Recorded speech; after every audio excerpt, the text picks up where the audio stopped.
Olá, neste tópico falaremos sobre o conversor buck-boost ou abaixador elevador.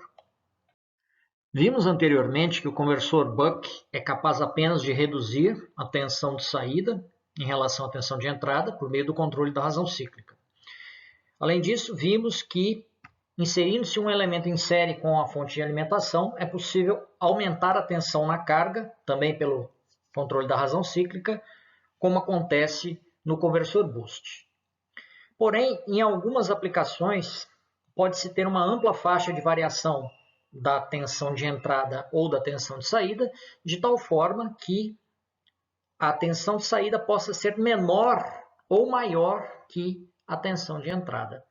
Nessas condições, deve-se empregar o conversor buck-boost, que, como o próprio nome sugere, consiste na combinação de um conversor buck na entrada e um conversor boost na saída, resultando na estrutura mostrada no slide.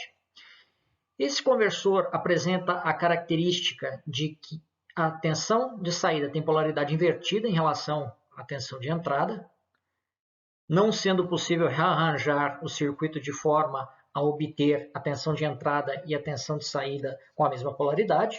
O que se pode fazer é alterar a posição de alguns elementos de tal forma que a tensão de entrada seja negativa e a tensão de entrada seja positiva.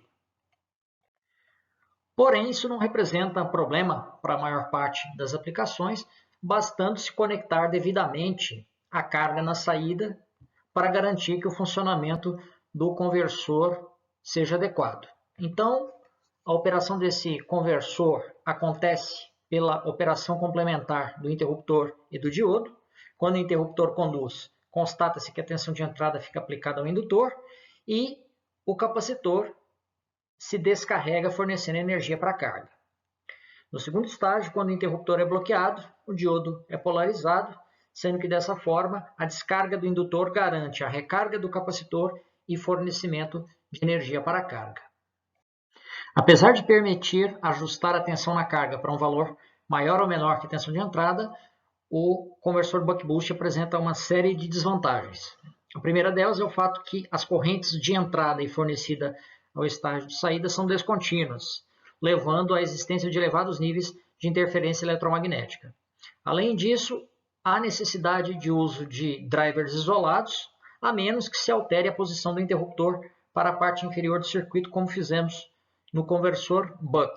Além disso, não é possível nem aumentar nem reduzir indefinidamente a tensão na carga, o que é uma função tanto das derivadas dos sinais de acionamento do interruptor controlado, quanto também da existência de elementos parasitas no circuito.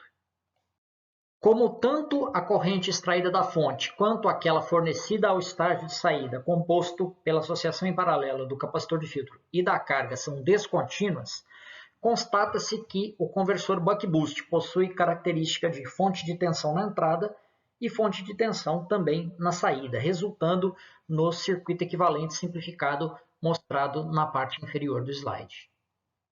Analisamos as etapas de funcionamento do circuito e agora faremos a análise quantitativa, que resulta nas expressões para determinar os elementos do estágio de potência.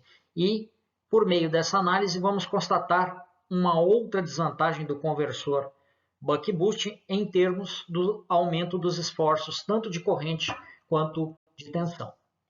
Constata-se que o indutor no conversor buck-boost fica submetido à tensão de entrada e à tensão de saída na primeira e na segunda etapas de funcionamento, respectivamente. Assim, aplicando-se a expressão que define o comportamento da tensão do indutor, é possível obter a ondulação pico a pico da corrente no indutor de filtro por meio de duas expressões bastante simples mostradas no slide. Igualando-se as duas expressões, é possível determinar a razão cíclica em função da tensão de saída e da tensão de entrada, ou ainda obter o ganho estático do conversor, por meio dessa expressão D dividido sobre 1 menos D, em que D é a razão cíclica.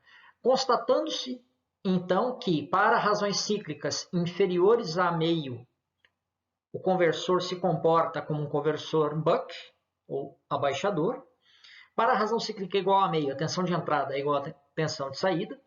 E para razões cíclicas superiores a 0,5, tem-se a operação em modo elevador, sendo que o conversor se comporta como uma topologia boost. Outra forma de obter o ganho estático do conversor buck-boost consiste na aplicação do balanço volt-segundo ao indutor, resultando exatamente na mesma expressão. Pode-se isolar a indutância nas expressões anteriormente obtidas para o cálculo da ondulação pico a pico, sendo que então é possível determinar a indutância de filtro em função de parâmetros conhecidos, como mostra o slide. Além disso, considerando a primeira etapa de funcionamento em que o capacitor se descarrega segundo uma corrente igual à corrente média de saída, também é fácil determinar a expressão que permite o cálculo da capacitância de filtro. Agora vamos analisar as formas de onda que representam a corrente e a tensão nos elementos semicondutores, visando determinar os esforços de corrente e de tensão no conversor buck-boost. Sabemos, então, que a corrente que circula no interruptor é justamente a mesma corrente que circula pelo indutor na primeira etapa de funcionamento. Sendo assim, por meio da equação da reta, é possível determinar esta expressão instantânea. O que se constata por meio da análise dessa expressão é que surge um termo associado à soma das correntes de entrada e de saída. Então, essa é a primeira diferença em relação aos conversores buck e boost, cujas correntes médias no indutor eram iguais à corrente de saída e à corrente de entrada, respectivamente. No conversor buck-boost, a corrente média no indutor é igual à soma das correntes médias de entrada e saída, levando, consequentemente, a um aumento dos esforços de corrente. Então, fazendo-se a análise matemática do circuito, aplicando-se as integrais que permitem obter o valor médio e eficaz da corrente no interruptor, chegam-se às expressões mostradas nesse slide. Para determinar o esforço de tensão ao qual o interruptor fica submetido, vamos analisar o circuito correspondente à segunda etapa de operação. Analisando a malha interna composta pela fonte de alimentação, o interruptor, e o indutor, constata-se que o interruptor fica submetido à soma das tensões de entrada e de saída. Por quê? O indutor, por sua vez, está conectado em paralelo ao capacitor, que está submetido à tensão de saída, porque o diodo fica se comportando como um curto-circuito, idealmente falando nesse caso. Assim, isso representa uma desvantagem em comparação tanto com o conversor buck quanto com o conversor boost, porque o custo de um elemento semicondutor varia de forma significativa com o aumento da tensão de bloqueio.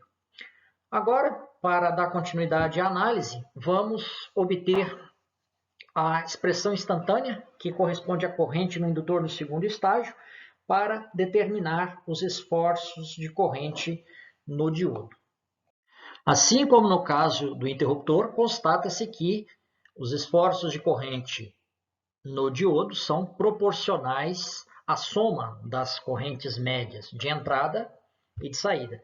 Considerando então que há o aumento tanto dos esforços de corrente quanto dos esforços de tensão, naturalmente espera-se que no conversor buck-boost tenha-se um rendimento inferior àquele considerado para um conversor buck ou um conversor boost projetado exatamente para o mesmo ponto de operação.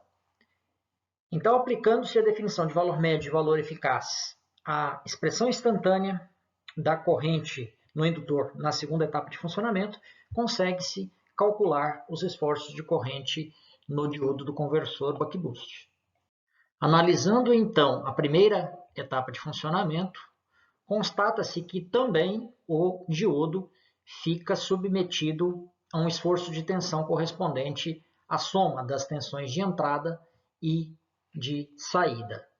Então, os dois semicondutores ficam submetidos a maiores esforços do que o conversor buck ou o conversor boost, e isso é indesejável, Porém, em algumas aplicações em que é necessário que a tensão de saída seja maior ou menor que a tensão de entrada, deve-se utilizar o conversor buck-boost ou outra estrutura abaixadora, elevadora, inevitavelmente. Porém, para aplicações em que a tensão de saída é ou menor ou maior que a tensão de entrada, deve-se adotar o conversor buck ou o conversor boost, porque nesse caso teremos um melhor rendimento e menores esforços nos elementos semicondutores. Analisamos a partir desse ponto a operação do conversor buck-boost em modo de condição descontínua, sendo essa condição caracterizada pela descarga completa do indutor ao final da segunda etapa de funcionamento. Então, o circuito funciona de forma bastante simples, semelhante aos conversores estudados anteriormente, sendo que na primeira etapa, quando o interruptor entra em condução, a corrente cresce linearmente de zero até o valor máximo, ao passo que o diodo permanece bloqueado e o capacitor se descarrega. Na segunda etapa, com o interruptor bloqueado, a tensão nos terminais do indutor muda de polaridade, de tal forma que o diodo é polarizado diretamente e o indutor se descarrega, fornecendo energia tanto para recarregar o capacitor quanto para a carga. Dessa forma, isso persiste até o final da segunda etapa, quando o indutor se descarrega completamente e a corrente nele se anula, iniciando-se então a terceira etapa, na qual apenas o capacitor é responsável por fornecer energia à carga e os dois elementos semicondutores não estão em condução. A análise das condições anteriormente mencionadas leva à obtenção das formas de onda mostradas nesse slide, constatando-se então a operação no modo de condução descontínua, uma vez que a corrente no indutor se torna nula ao longo do período de comutação. A partir da análise qualitativa anteriormente realizada, é possível obter as expressões para o cálculo da ondulação de corrente pico a pico, chegando-se a duas expressões bastante simples, que igualadas resultam no ganho estático do conversor, em modo de condição descontínua, que por sua vez depende da razão cíclica, do período de comutação e do tempo de descarga do indutor. E outra forma de obter o ganho estático reside em aplicar o balanço volt-segundo ao indutor de filtro, resultando exatamente na mesma expressão. Analisando-se as formas de onda mostradas anteriormente e aplicando-se a equação da reta, é possível determinar as expressões instantâneas para a corrente no indutor no primeiro e no segundo estágios. E, além disso, a corrente média que circula no indutor é igual à soma das correntes média de entrada e saída, cuja integral leva a uma expressão também bastante simples. Além disso, substituindo-se a expressão do tempo de descarga na equação que representa a corrente média do indutor, é possível obter a tensão de saída da forma mostrada na parte inferior do slide. O tempo de descarga no indutor pode ser facilmente obtido desta forma, sendo que então pode-se representar o ganho estático do conversor buck-boost operando em modo de condução descontínua pela expressão mostrada. Novamente, constata-se que o ganho em modo de condução descontínua varia não apenas com a carga e a razão cíclica, mas também em função de uma combinação de 4 parâmetros, que é justamente a variável utilizada no eixo X para se plotar a característica de saída do conversor. Então, à esquerda temos o modo de condução contínua, à direita temos o modo de condução descontínua e na linha tracejada a condição de fronteira entre os dois módulos. À esquerda da linha tracejada temos uma região na qual o ganho é constante, segundo esse parâmetro, ou seja, o ganho variará apenas em função da razão cíclica, e à direita teremos uma região em que o ganho estático do conversor varia segundo uma combinação de valores entre tensão de entrada, valor da indutância de filtro, frequência de comutação e a corrente de carga. Na condução crítica, a corrente no indutor se torna nula exatamente ao final da segunda etapa de funcionamento, não existindo a terceira etapa. Assim, o tempo de descarga do indutor é igual ao tempo de bloqueio do interruptor. Além disso, a ondulação pico a pico da corrente no indutor é igual a 2 vezes a soma das correntes médias de entrada e de saída. Devemos lembrar ainda que a corrente média no indutor é a soma das correntes médias de entrada e de saída, e assim, substituindo-se esses parâmetros nas expressões que permitiram calcular a indutância, segundo os slides anteriores, chegamos a uma expressão para o cálculo da indutância crítica. Porém, em condições nas quais se tem um regime de operação em malha fechada, a razão cíclica pode variar. E dessa forma pode-se sair do modo de condução descontínua e passar para o modo de condução contínua de forma indesejada ou vice-versa. E assim, a pior condição ocorre também para uma razão cíclica máxima de 0,5. Então, em condições nas quais a razão cíclica varia, deve-se determinar a indutância crítica segundo a última expressão mostrada no slide. Assim como nos conversores Buck e Boost, as expressões para o cálculo das capacitâncias de filtro são diferentes dos modos de condução contínua e descontínua. Devemos considerar no modo de condução descontínua do conversor Buck-Boost que o capacitor se carrega quando a corrente instantânea no indutor for superior à corrente média de saída e que o capacitor se descarrega quando a corrente instantânea no indutor for inferior à corrente média de saída. Assim, pode-se determinar a quantidade de carga armazenada no capacitor segundo a área S do triângulo mostrado na figura. Além disso, a partir da expressão instantânea que define a corrente no indutor na segunda etapa de funcionamento, pode-se determinar o intervalo de tempo T2. Substitui-se então o parâmetro T2 na expressão que permite calcular a quantidade de carga armazenada no capacitor para representar essa grandeza em função de parâmetros conhecidos. Além disso, considerando uma ondulação de tensão pico a pico no capacitor, pode-se facilmente representar a capacitância de filtro em função das grandezas mostradas aí no slide. Agora, vamos fazer uma análise dos esforços de corrente e tensão nos elementos semicondutores do conversor Buck-Boost operando em modo de condução descontínua, lembrando que as expressões para os esforços de corrente não serão iguais àquelas válidas para o modo de condução contínua.